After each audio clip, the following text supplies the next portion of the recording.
Break के बाद बढ़ते हैं अगली खबर की ओर। आजमगढ़ के बीजेपी सांसद दिनेश लाल यादव ने अखिलेश यादव पर फिर से निशाना साधा। उन्होंने कहा कि आजमगढ़ की हार पर अखिलेश यादव बहानेबाजी कर रहे हैं। 2019 में जीत के बाद अखिलेश कभी आजमगढ़ नहीं गए और आजमगढ़ में उनके पास बोलने को भी कुछ नहीं था और इसीलिए वो वहां नहीं गए। सर, मैं जिस तरह से आपने आजमगढ़ में जीत हासिल की, अखिलेश यादव का कहना था कि उन्हें आश्वस्त किया गया था कि वो जीत जाएंगे, अगर उन्हें पता चलता कि वो हार सकते हैं तो जरूर प्रचार करते। अब तो ये उनकी बहानेबाजी है, क्योंकि पूजनीय प्रधानमंत्री जी की सारी कल्याणकारी योजनाओं का जो लाभ गरीबों तक पहुंचा है, किसानों तक पहुंचा है, और कोविड के समय भी लगातार प्रधानमंत्री जी के द्वारा और हमारे मुख्यमंत्री जी के द्वारा ख्याल रखा गया गरीबों का, उनके खाने का, उनके राशन का, उनके दवा का, उनके इलाज का। तो कहीं ना कहीं वो कारण है कि जनता ने भरोसा किया है कि हम भारतीय जनता पार्टी के साथ ही जाएंगे, कमल खिलाएंगे, और जब हमारा ख्याल यही रख रहे हैं तो इनके साथ ही जाना है। बाकी अखिलेश यादव जी जीतने के बाद जहां के सांसद हैं, कोविड जैसी महामारी में वो कभी मुंह दिखाने नहीं गए आजमगढ़, तो वो फिर अभी जाके बोलते क्या, कहते क्या?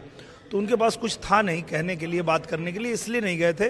अब ये उनकी बहानेबाजी है और हार तो 19 में ही जाते अगर उनका गठबंधन नहीं होता। गठबंधन ने उनको बचाया था, तो अब जो उनको बहाना बनाना है बना लें वो। हाँ सर, इसके साथ साथ जानना चाहूँगा सर, आपने एक गाना गाया था 2019 में कि आजमगढ़ का प्यार बनल रहे। न्यूज़ 18 के दर्शकों को सर आप एक बार फिर से ये गुनगुना कर सुनाएंगे तो? बिल्कुल। हम लोग जब 19 में चुनाव में हार गया था वहाँ से, उसके बाद भी मैं लगा रहा आजमगढ़ में, और आजमगढ़ की सारी समस्याओं को मैं संबंधित अधिकारियों तक, पूजनीय मुख्यमंत्री तक, सब जगह पहुँचाता रहा।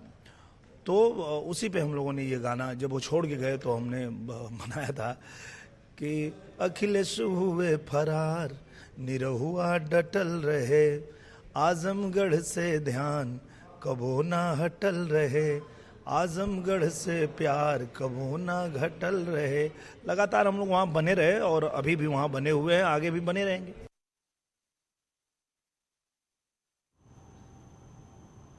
उधर सरकार के 100 दिन पर आज डिप्टी सीएम केशव प्रसाद मौर्य ने प्रेस कॉन्फ्रेंस की है। केशव प्रसाद मौर्य ने आज ग्राम्य विकास विभाग का लेखा जोखा पेश किया है।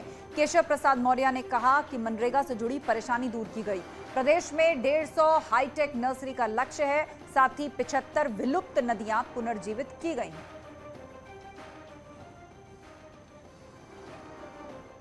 मनरेगा के माध्यम से ही हाईटेक नर्सरी 150 की संख्या में ये स्थापित करने का एक लक्ष्य रखा गया है। इसमें अभी हम लोग 21 की संख्या में हाईटेक नर्सरी की स्थापना की प्रक्रिया लगभग पूर्णता की ओर है। उधर अखिलेश यादव पर केशव प्रसाद मौर्य ने निशाना भी साधा है। लगातार 4 चुनाव अखिलेश हार गए हैं, ये कहना है केशव प्रसाद मौर्य का। अखिलेश के दावे में दम नहीं है, अखिलेश सिर्फ पूर्व मुख्यमंत्री हैं। केशव प्रसाद मौर्य ने ये बात कही है।